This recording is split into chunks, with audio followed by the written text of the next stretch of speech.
Jérémie chapitre 37. Jérémie en prison. Sédécias, fils de Josias, régna à la place de Jéconia, fils de Joachim, et fut établi roi dans le pays de Juda par Nebuchadnezzar, roi de Babylone. Ni lui, ni ses serviteurs, ni le peuple du pays n'écoutèrent les paroles que l'Éternel prononça par Jérémie le prophète. Le roi Sédécias envoya Jucal, fils de Chélémia, et Sophonie, fils de Maazéja, le sacrificateur, vers Jérémie le prophète, pour lui dire « Intercède en notre faveur auprès de l'Éternel notre Dieu. » Or, Jérémie allait et venait parmi le peuple. On ne l'avait pas encore mis en prison.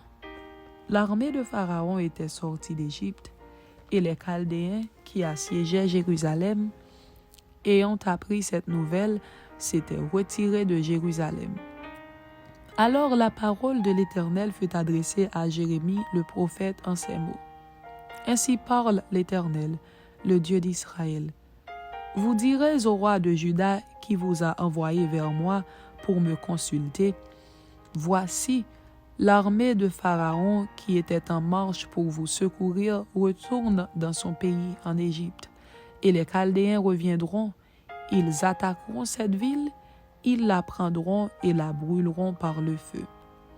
Ainsi parle l'Éternel.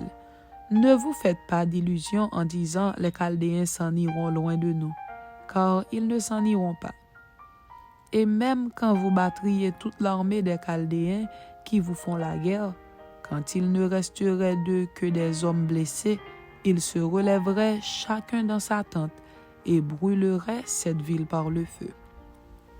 Pendant que l'armée des Chaldéens s'était éloignée de Jérusalem à cause de l'armée de Pharaon, Jérémie voulut sortir de Jérusalem pour aller dans le pays de Benjamin et s'échapper du milieu du peuple. Lorsqu'il fut à la porte de Benjamin, le commandant de la garde nommé Jireïja, fils de Chélémia, fils de Hanania, se trouvait là, et il saisit Jérémie le prophète en disant « Tu passes aux Chaldéens. » Jérémie répondit « C'est faux, je ne passe pas aux Chaldéens. » Mais Jireïja ne l'écouta point. Il arrêta Jérémie et le conduisit devant les chefs. Les chefs, irrités contre Jérémie, le frappèrent et le mirent en prison dans la maison de Jonathan, le secrétaire, car ils en avaient fait une prison. Ce fut ainsi que Jérémie entra dans la prison et dans les cachots où il resta longtemps. Le roi Sédécias l'envoya chercher et l'interrogea secrètement dans sa maison. Il dit, « Y a-t-il une parole de la part de l'Éternel » Jérémie répondit, « Oui. » Et il ajouta, « Tu seras livré entre les mains du roi de Babylone. » Jérémie dit encore au roi Sédécias, « En quoi ai-je péché contre toi, contre tes serviteurs et contre ce peuple, pour que vous m'ayez mis en prison? Et où sont vos prophètes qui vous prophétisaient en disant « Le roi de Babylone ne viendra pas contre vous ni contre ce pays » Maintenant, écoute, je te prie, ô roi, mon Seigneur, et que mes supplications soient favorablement reçues devant toi. Ne me renvoie pas dans la maison de Jonathan, le secrétaire, de peur que je n'y meure. » Le roi Sédécias ordonna qu'on gardât Jérémie dans la cour de la prison et qu'on lui donnât chaque jour un pain de la rue des boulangers jusqu'à ce que tout le pain de la ville fût consommé. Ainsi, Jérémie demeura dans la cour de la prison.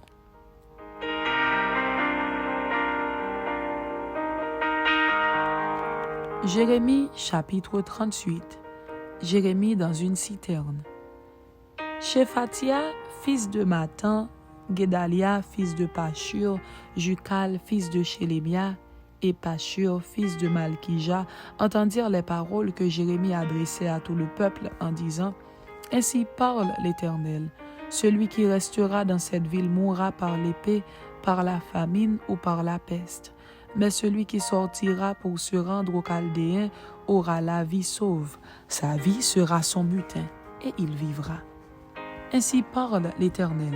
Cette ville sera livrée à l'armée du roi de Babylone, qui la prendra, Et les chefs dirent au roi que cet homme soit mis à mort, car il décourage les hommes de guerre qui restent dans cette ville, et tout le peuple en leur tenant de pareils discours. Cet homme ne cherche pas le bien de ce peuple, il ne veut que son malheur.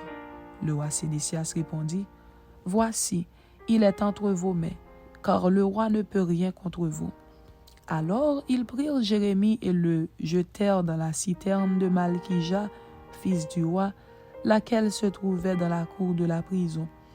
Ils descendirent Jérémie avec des cordes. Il n'y avait point d'eau dans la citerne, mais il y avait de la boue, et Jérémie enfonça dans la boue. Et Ebed-Mélec, l'Éthiopien, eunuque, qui était dans la maison du roi, apprit qu'on avait mis Jérémie dans la citerne.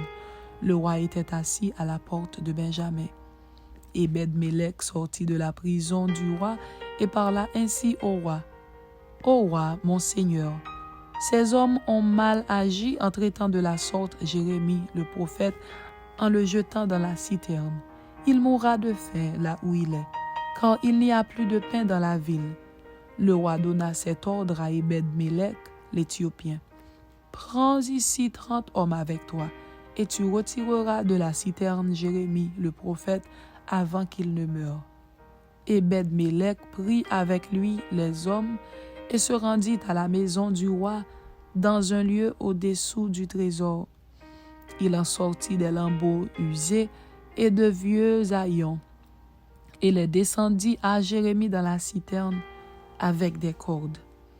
Ebed-Mélec l'Éthiopien dit à Jérémie, « Mets ces lambeaux usés et ces haillons sous tes aisselles, sous les cordes. » Et Jérémie fit ainsi. Ils tirèrent Jérémie avec les cordes et le firent monter hors de la citerne. Jérémie resta dans la cour de la prison. Entrevue de Sédécias et du prophète. Le roi Sédécias envoya chercher Jérémie, le prophète, et le fit venir auprès de lui dans la 3e entrée de la maison de l'Éternel.